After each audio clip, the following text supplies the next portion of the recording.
Son Excellence Bassirou Diomaye Diakhar Faye. Pour continuer ma vidéo, dans cette vidéo-là, je vais vous donner les méthodes que le gouvernement doit appliquer pour résoudre définitivement la problématique des inondations au Sénégal. Et c'est une méthode qui marche dans tous les pays qui sont confrontés à ce type de problème-là, que ce soit un pays européen ou un pays latino-américain ou bien américain ou bien même, je dirais, un pays européen. La première méthode, je vous parlais de la vidéo précédente, je vous ai parlé de la méthode du tailleur. Le tailleur qui, avant de te faire ce très beau ensemble ou ce trop beau t-shirt, va devoir s'équiper de machines et de ciseaux, prendre ses mesures, découper, déchiqueter le morceau et après confectionner pour que tu aies ce produit final. C'est exactement de la même manière qu'il faut régler les inondations au Sénégal. Aucune différence. Dakar est une zone remplie de bas-fonds, de lacs et de rivières. Toutes ces zones de bas-fonds ont été habitées. Et il y a une carte de tous les tracés. L'hydrographie de Dakar est disponible partout. Maintenant, Monsieur le Président, ce que vous allez faire, c'est un peu ce que Abdoulaye Wade avait tenté, mais pas comme il l'avait fait. C'est-à-dire que là, vous avez la carte de l'hydrographie de Dakar. Et à travers cette carte dont vous disposez, vous connaissez toutes les habitations qui se situent dans des zones inondables. Toutes les habitations. À travers cela, vous allez mettre en place un grand projet de relogement. Pas de relogement tiroir.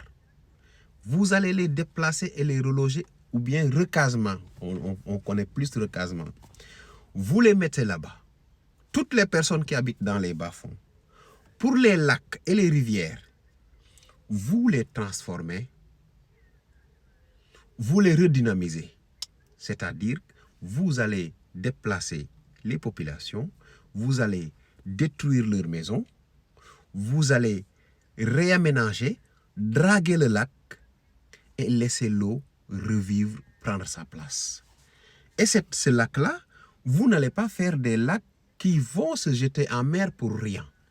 Le système, l'exutoire du bassin versant, comme le disent les géographes hydrologues, l'exutoire doit être contrôlé en fonction de l'arrivée d'eau.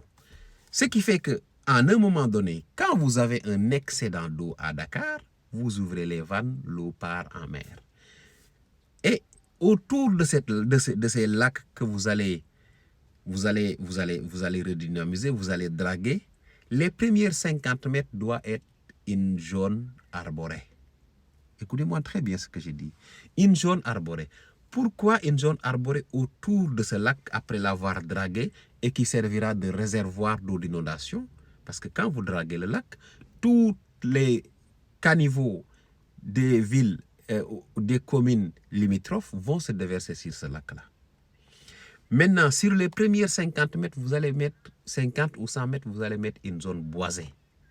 Cette zone boisée, l'importance de cette zone boisée-là, c'est que la racine des arbres a deux éléments importants. Le premier, c'est assurer l'infiltration d'eau. Plus vous avez une zone boisée, plus vous avez une infiltration d'eau, plus le système racinaire est important. Donc, le système racinaire important facilite l'infiltration, augmente l'infiltration. Ça, c'est le premier élément pour les premiers 50 mètres. Toujours sur ces premiers 50 mètres, pourquoi c'est bien de mettre une zone boisée? Parce que c'est ça qui permettra d'éviter l'érosion, c'est ça qui permettra d'éviter des glissements de terrain, parce que le système racinaire des arbres va servir de fixation. Donc, au-delà de ça, vous allez mettre des pistes cyclables tout autour des lacs, avec des parcs et des jouets pour enfants, des zones d'entraînement, où les jeunes pourront venir s'entraîner, faire des terrains de golf, terrains de basket, terrains de handball, terrains de foot, tout autour de cette zone-là. Et vous allez mettre un système d'évacuation des eaux très efficace qui va envoyer tous les eaux au niveau du lac. Maintenant, pour ceux qui sont au niveau des bas-fonds, il n'y a pas autre chose. Les bas-fonds, vous déplacez la population, vous les recasez, vous détruisez. Ne faites pas ce que Abdoulaye Wade avait fait. Abdoulaye Wade avait recasé des gens à Djahaï, mais il n'a pas détruit les maisons. Il fallait détruire toutes les personnes détenteurs. Dès l'instant que vous avez vos clés dans la zone de recasement, vous rendez la clé de la maison de départ. Et les bulldozers arrivent, ils évacuent tout. Et après, au niveau de ces bas-fonds-là, vous faites de ces bas-fonds-là des forêts. Il y a des espèces d'arbres qui sont adaptés à ces zones-là, vous le faites. Si vous faites ça, rien que au niveau de la biodiversité de Dakar, au niveau climat de Dakar, lutte contre la pollution, et au niveau même de l'accès aux services de loisirs pour toutes les communes de Dakar, vous allez définitivement régler la problématique des inondations. Définitivement. Dakar est une zone remplie de bas-fonds. Draguer ces bas-fonds, recaser ces populations, démolir leurs bâtiments, draguer et faites des zones arborées autour de ces rivières, de ces lacs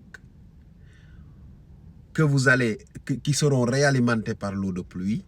Et à partir de cela, vous créez des zones de loisirs, des zones de refuge pour la biodiversité, mais également vous allez résoudre définitivement la problématique des inondations.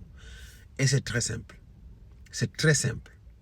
Ça demande un très grand budget, mais la faisabilité, par exemple, le seul problème aujourd'hui que nous avons dans ce projet, qu'on peut avoir dans ce problème-là, dans ce projet-là, c'est la question de l'argent. Mais je connais très bien le Sénégal. Il y a beaucoup d'experts qui sont capables de te mettre des plans d'aménagement. Si vous mobilisez les urbanistes, les géographes, les hydrologues, les géomètres, ils vous feront des espaces extraordinaires. Vous allez redynamiser les lacs et les rivières de la zone de Dakar, qui seront chaque année alimentés par les eaux de pluie, et vous allez créer des zones de loisirs tout autour de ces zones, tout autour de ces lacs et rivières. Et maintenant, pour ce qui est des bas-fonds, les bas-fonds doivent rester des zones boisées où vous envoyez l'eau uniquement pour que cette eau-là reste dans les bas-fonds. Et vous avez des forêts à l'intérieur de Dakar, vous avez des lacs à l'intérieur de Dakar, vous aurez également des zones de loisirs, ce qui va générer des emplois, générer une importante quantité d'oxygène pour la ville de Dakar confrontée à une pollution, et vous allez définitivement régler la problématique des inondations. Il n'y a pas 10 000 solutions. Pour régler le problème des inondations à Dakar, il va forcément démolir. Vous ne pouvez pas éternellement continuer à pomper l'eau et à l'envoyer. Ce n'est pas possible. Vous ne pouvez pas le faire éternellement. Il vous faut cibler. Vous pouvez avoir l'hydrographie de Dakar. Et à travers ces schémas ou bien cette carte, vous mettez en place votre plan d'aménagement de la ville de Dakar et résoudre définitivement la problématique des inondations.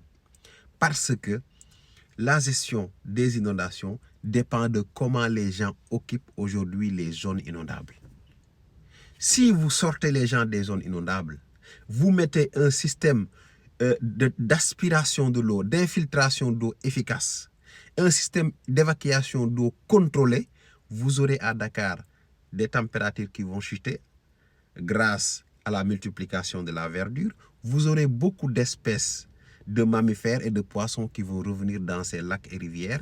Même si l'eau n'est pas potable, au moins nos enfants pourront bien se faire plaisir dans les aires de loisirs qui sont mises en place, et ils auront une meilleure santé.